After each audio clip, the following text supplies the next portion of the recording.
मेरी खुली चुनौती है कांग्रेस पार्टी के नेताओं को, कोई बताए कहां किस कानून में लिखा है कि मंडी बंद होगी, कहां लिखा है कि एमएसपी बंद होगा।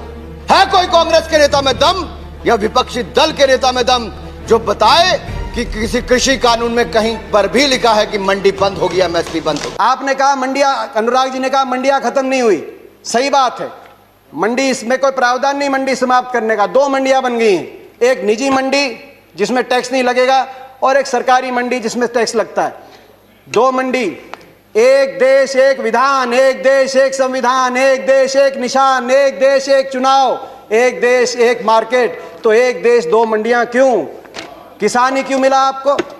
एक मंडी। और ये जो टैक्स आप कह रहे टैक्स मुक्त कर दिया, टैक्स कौन देता है? खरीदार देता है इन मंडियों में टैक्स, किसान नहीं देता।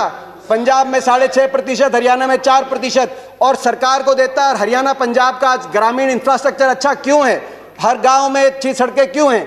क्योंकि ये जो टैक्स जाता है ग्रामीण इंफ्रास्ट्रक्चर और इन मंडियों के और किसानों के विकास के लिए इस टैक्स का इस्तेमाल होता है। इसीलिए आज पंजाब हरियाणा सबसे आगे। एमएसपी है, एमएसपी था, एमएसपी रहेगा। प्रधानमंत्री जी ने कहा एमएसपी थी, है और रहेगी।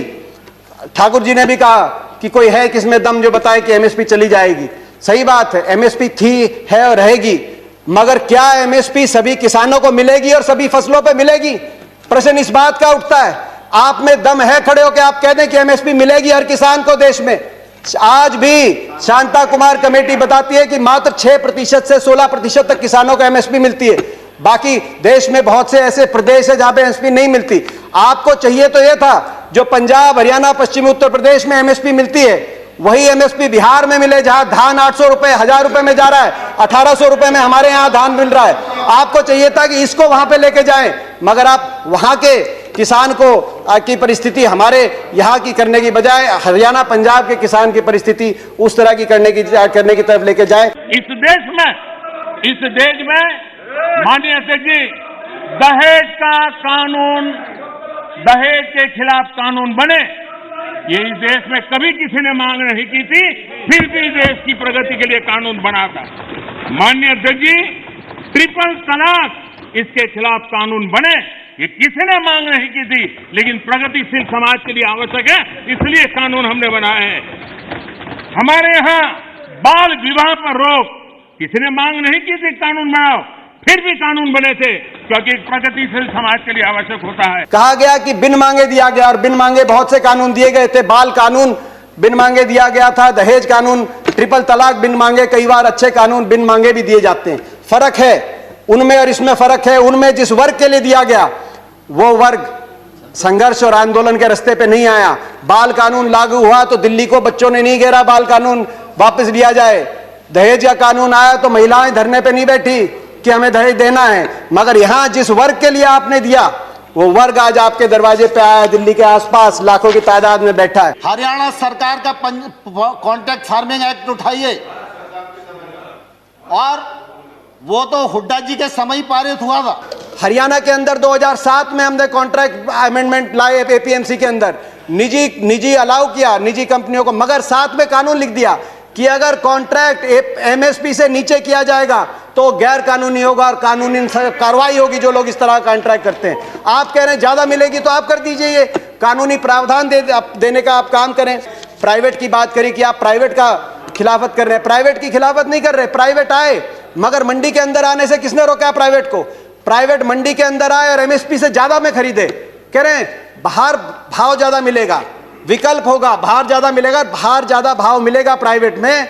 तो आपको यह कानून बनाने में क्यों आपत्ति है कि अगर एमएसपी से कम का कोई कॉन्ट्रैक्ट होगा तो वो कानूनी बाध्य, उस पर बाध्य होगा। कान खोलकर सुन लो, ये हुड्डा कमेटी की रिपोर्ट के कारण आए। आपने कहा कि एक शरद पवार जी ने चिट्ठी लिखी थी, आपने कहा कि मुख्यमंत्रियों का समय हुड्डा कमेटी ने भी इसकी सिफारिश करी थी कि एपीएम सुधार हो, एपीएमसी एक्ट के अंदर बदलाव हो।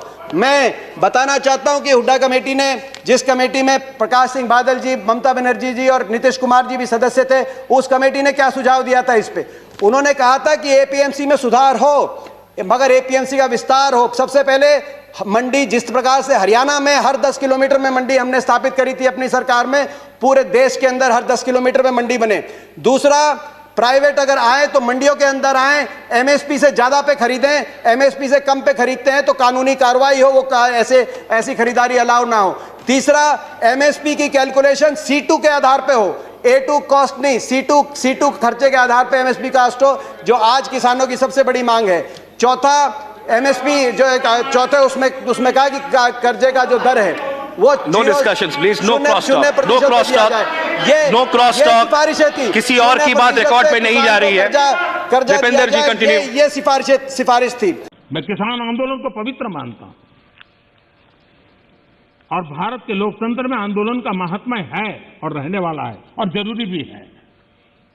लेकिन जब आंदोलनजीवी पवित्र आंदोलन को अपने लाभ के लिए बर्बाद करने के लिए निकलते हैं, तब क्या होता है? कोई मुझे बताए, 3 किसान कानून की बात हो और दंगाबाज लोग जो जेल में हैं, जो संप्रदायवादी लोग जो जेल में हैं, जो आतंकवादी लोग जेल में हैं, जो नक्सलवादी जेल में हैं, उनकी फोटो लेकर के उनकी मुक्ति की मांग करना, ये किसानों के आंदोलन को अपवित्र करने का प्रयास है कि नहीं?